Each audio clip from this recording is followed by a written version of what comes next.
On Christmas Day, 1830, the first scheduled passenger train in America rumbled out of Charleston, South Carolina, at the amazing speed of 20 miles per hour.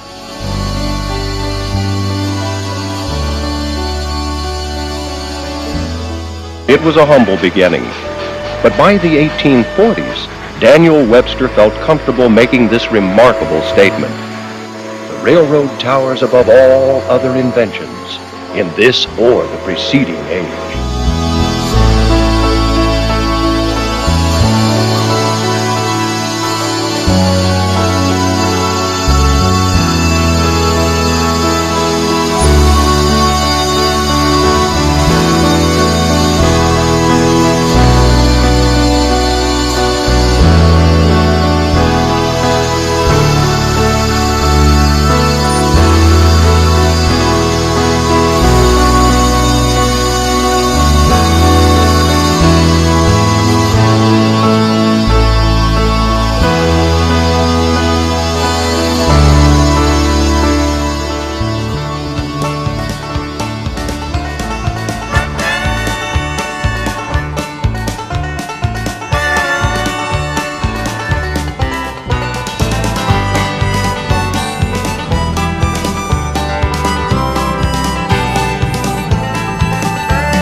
For more than 100 years, steam trains carried more people and carried them faster than any other type of public transportation.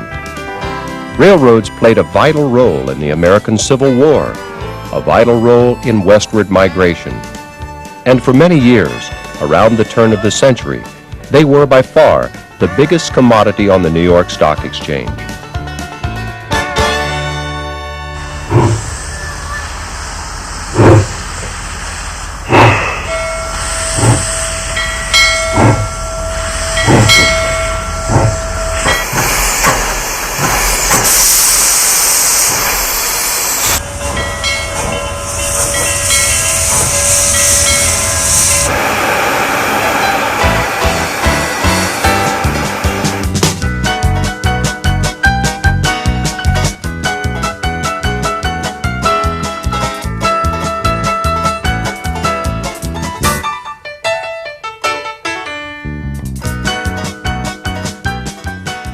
Even though railroad tracks needed to be fairly level and fairly straight, railroads went everywhere. Across deserts, over rivers, and through mountains, railroads went everywhere. By the late 1800s, there was a network of rails crisscrossing the nation as railroads went everywhere. Straight across, up and over, down and under. For more than 100 years, steam railroads went everywhere, carrying more people and carrying them faster than any other type of public transportation.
As time passed, steam trains got bigger and faster, even luxurious.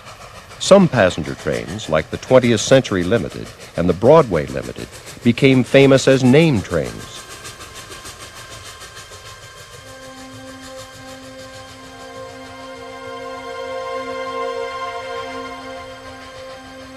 Other trains, of course, had names, and most of them were beautiful and alluring names. The Yankee Clipper, the Lone Star, and the Empire Builder. The Iroquois, the Chief, the Hiawatha, and the Apache. The Diplomat, the Aristocrat, and the Buffalo Bill. The Green Mountain Flyer, the Bar Harbor Express, and the Orange Blossom Special.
During World War I, railroads did extra duty, then coasted through the 1920s.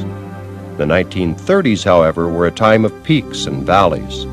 By the 30s, mass-produced automobiles and paved roads were putting a big dent in passenger train revenues. At the same time, the Great Depression was forcing a lot of railroads to declare bankruptcy. Then in 1934, during the depths of the Depression, a brand new train set revolutionized passenger service in America.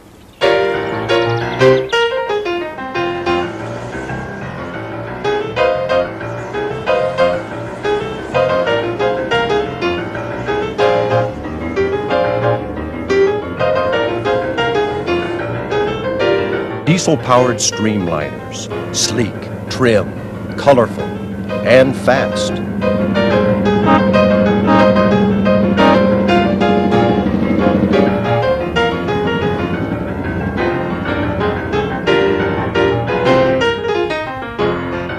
This distinctive styling was called streamlining. It was an instant success, both popular with the public and a triumph of form and function.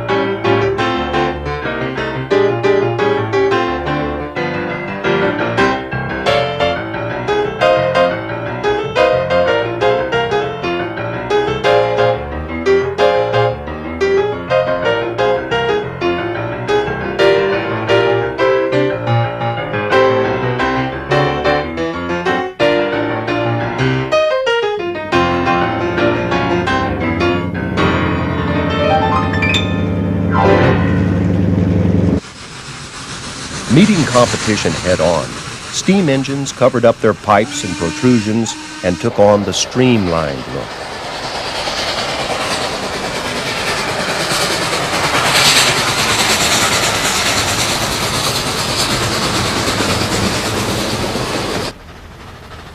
But diesels required less maintenance and no water stops.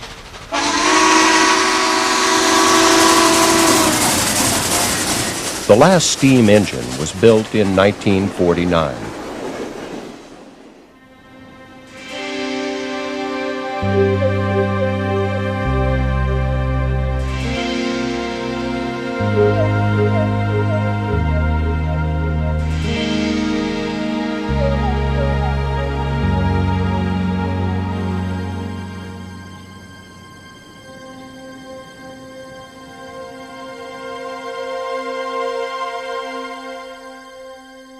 After a big surge in ridership during World War II, ticket sales went into a slow but steady decline.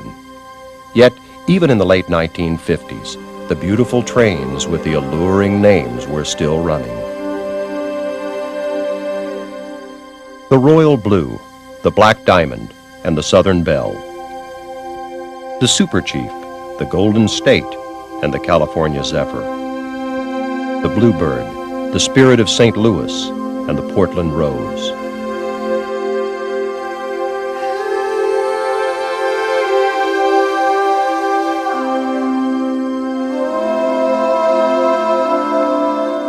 In the early 1960s, however, passenger trains were hit by two sledgehammer blows.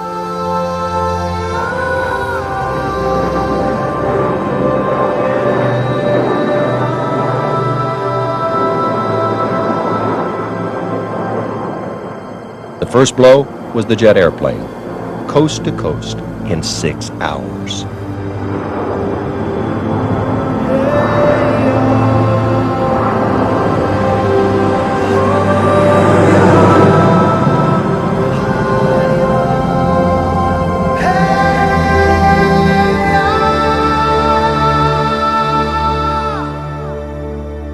By train, the same distance took 3 days.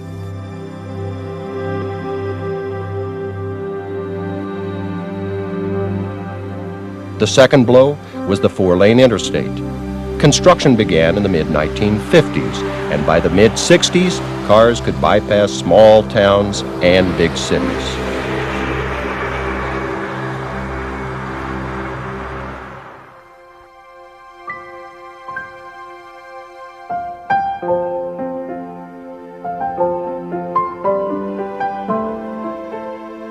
Passenger trains could not compete.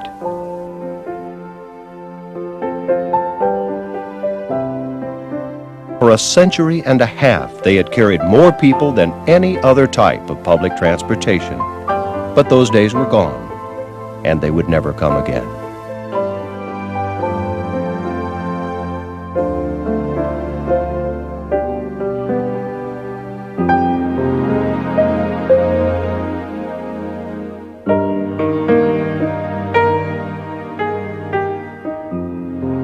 Once upon a time, it was bright, shiny, and new, and it was fast.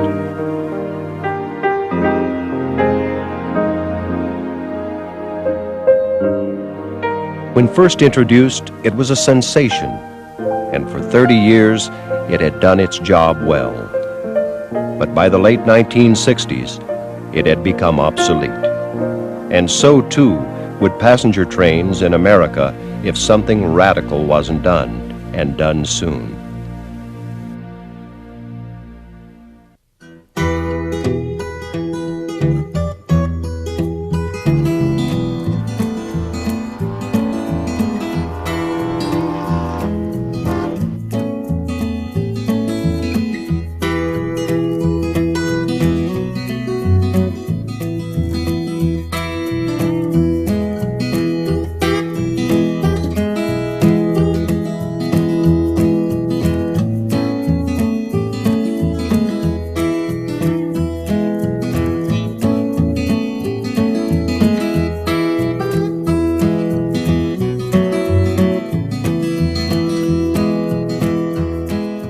On May 1st, 1971, Amtrak, under the auspices of the federal government, took over all but a few isolated passenger routes. Passenger routes retained by Amtrak totaled about 21,000 miles. 21,000 miles compared to the 150,000 miles of track used by passenger trains in 1950. In 21 years, a decrease of more than 125,000 miles.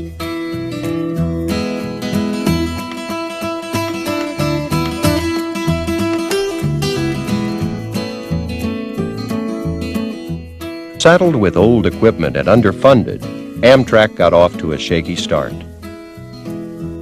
A quick demise was predicted, but ridership on most trains remained steady, and some routes had unexpected increases.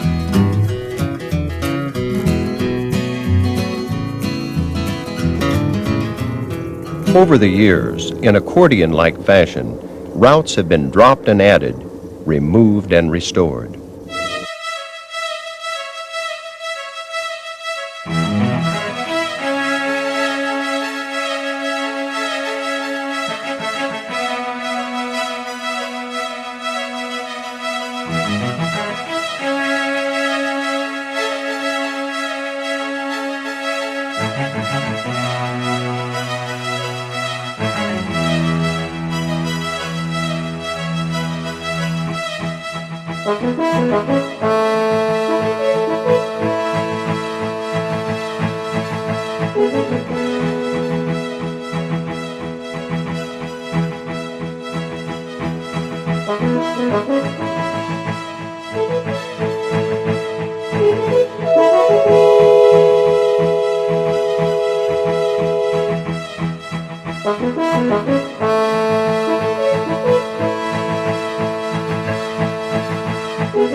New equipment and new technology have made Amtrak much more competitive, and in many places a welcome alternative to congested airports and overcrowded highways.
However, for Amtrak, there is still no clear track ahead.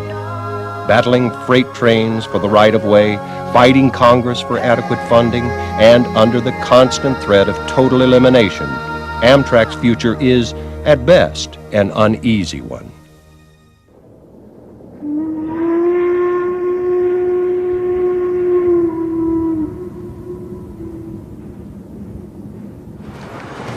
Refusing to let the glories of the past die, tourist railroads and train museums began popping up everywhere.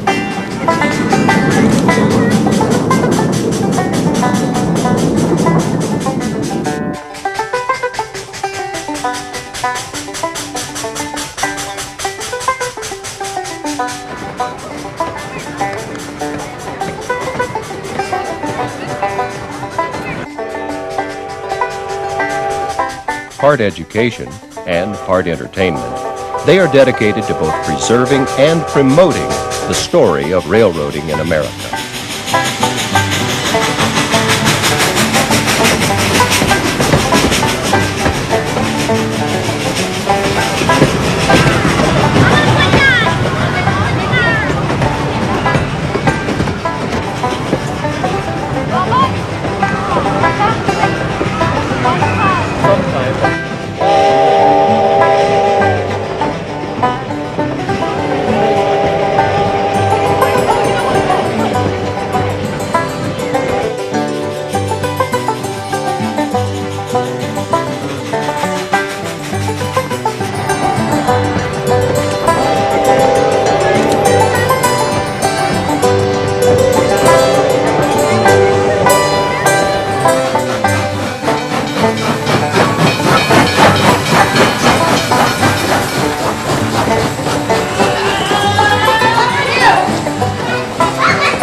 Durango and Silverton, one of several Colorado narrow gauge railroads that are enriching the present by preserving the past.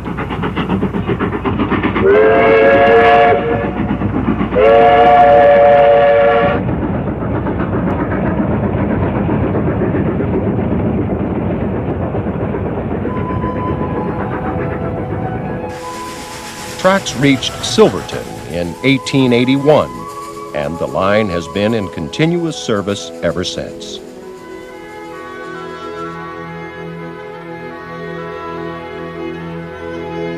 Through valley and canyon, there are 46 miles of breathtaking scenery as the train twists along the Rio de los Animas, the River of Lost Souls.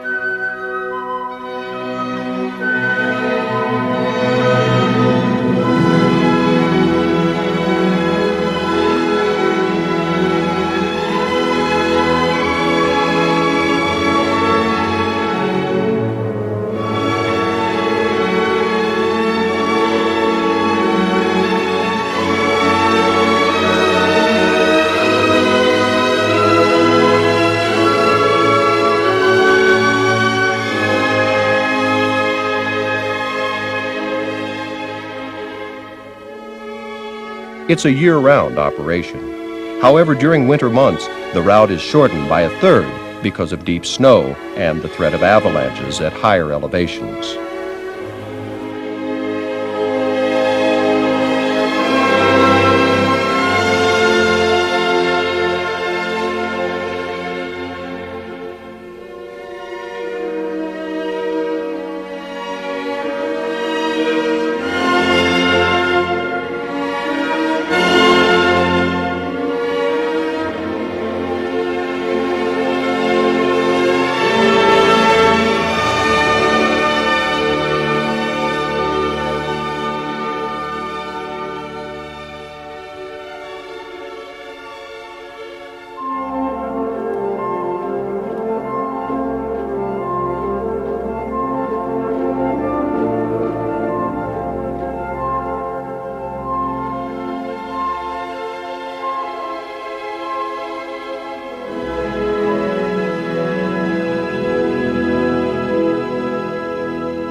Along with tourist trains and museums, each year there are dozens of rail excursions and special events.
Rail Fair. It's an exquisite blend of old and new, celebrating the anniversary of the California State Railroad Museum.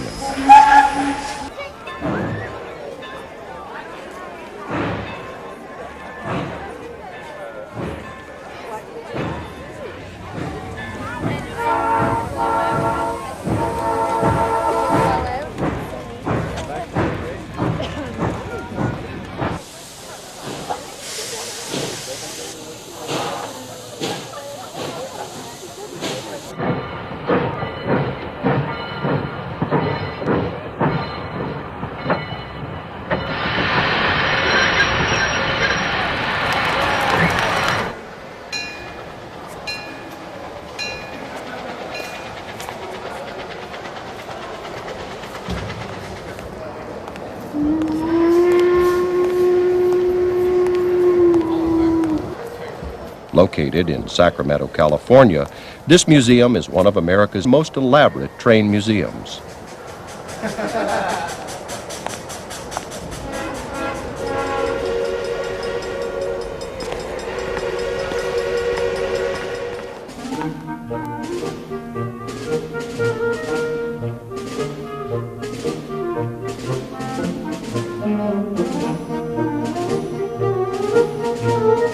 With more than 160 chapters and over 21,000 members, the National Railway Historical Society is the largest of all rail fan organizations. Their yearly national convention attracts hundreds of rail enthusiasts from all over the United States and beyond. And their varied programs are highlighted with plenty of special excursions and lots of run-bys.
Another type of revival, the dinner train.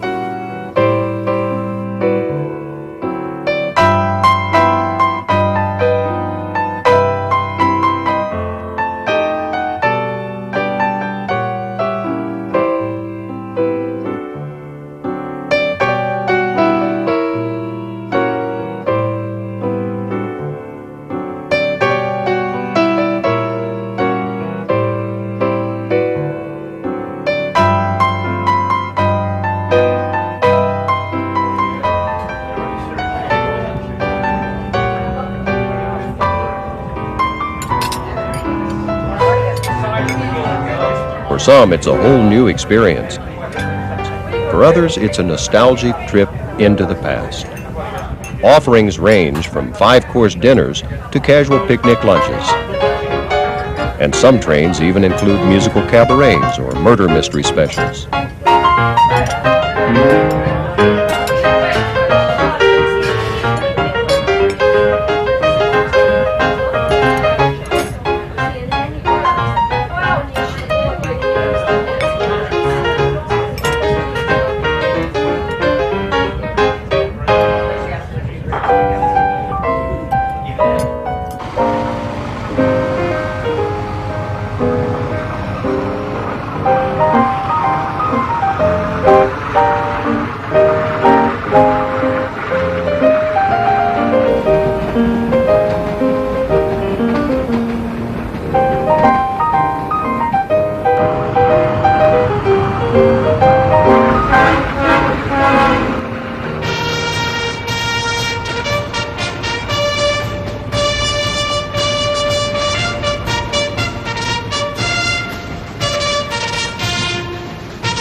With a rousing send-off, a vintage circus train makes its annual pilgrimage from Baraboo to Milwaukee, Wisconsin.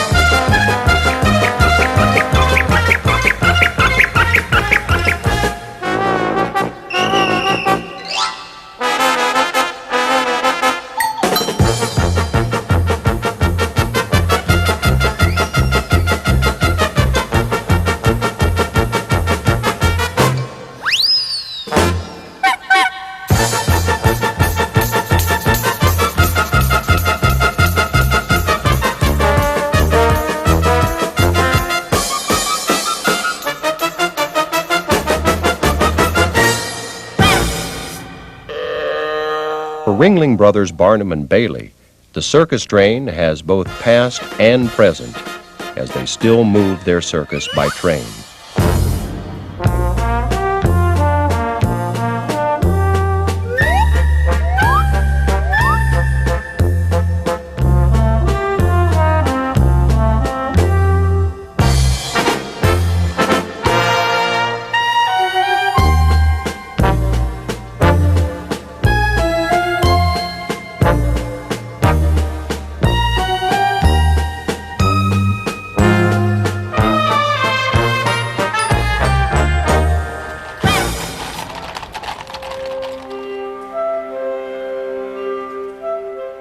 The Rocky Mountains, backbone of the continent.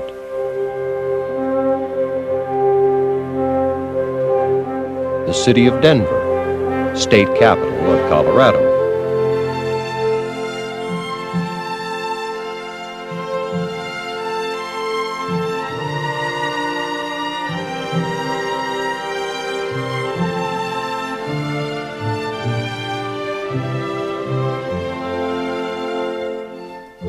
On weekends, from December to May, the ski train makes round trips to the ski slopes at Winter Park.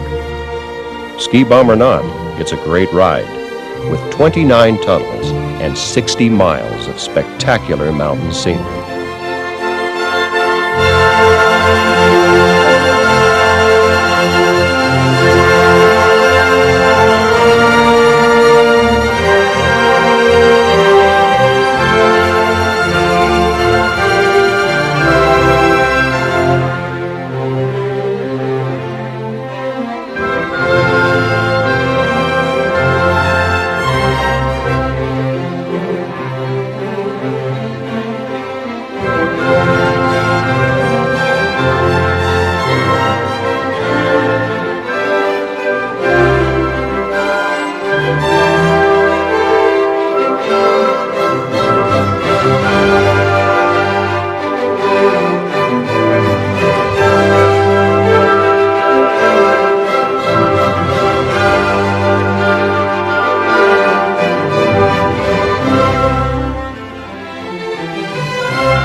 For those who love to ride trains, the ride is much more than transportation.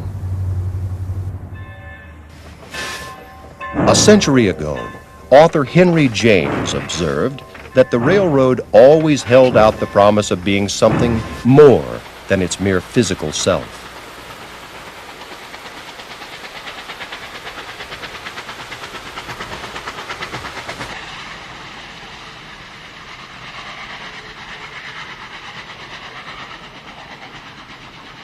Compared to other types of public transportation, trains are a lot more personal.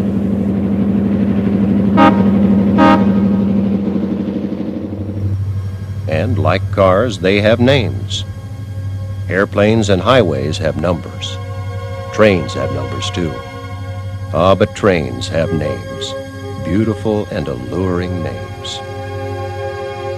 The Empire Builder, the Niagara Rainbow, and the Coast Starlight, the Texas Eagle, the Broadway Limited, and the Adirondack, the Silver Star, the Sunset Limited, and the Southwest Chief, the City of New Orleans, the California Zephyr, and the Yankee Clipper, the Cardinal, the Crescent, and the Desert Wind.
Here they come, clickety-clack down the track. It's lots and lots of trains. Two of the greatest train videos we've ever offered. And now through this special TV offer, you get 2 videos for the price of 1. You'll get big trains, little trains, steam trains, diesel freight and passenger trains, even trains that blow through snow, old trains, new trains, fast trains, slow trains, smoking trains, even trains from around the world, plus toy trains, trolley trains, and much, much more when you order lots and lots of trains. Hear the whistle blow, feel the heat, smell the smoke as these titans of the tracks thunder on by. You'll love lots and lots of trains. And remember, this spectacular 2-tape set is not available in stores. So hop on board and get 2 great tapes for 1 great price. Get lots and lots of trains.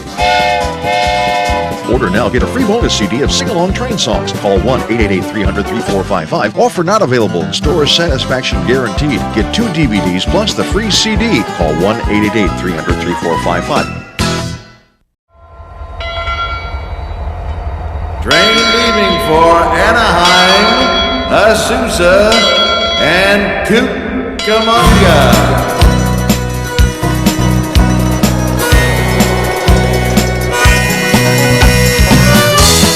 Everyone, have your tickets ready, please, because here they come. Clickety-clack down the track, it's lots and lots of toy trains.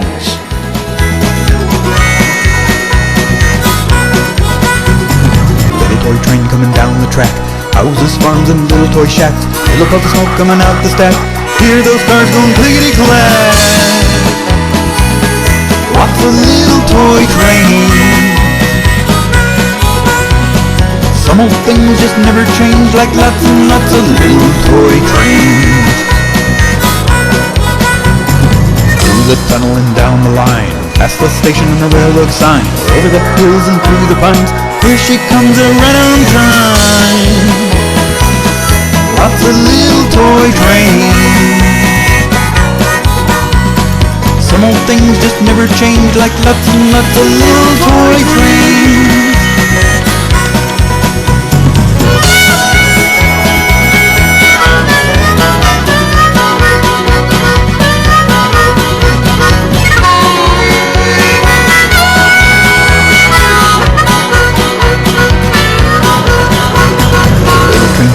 Little trains slow, little trains high and little trains low.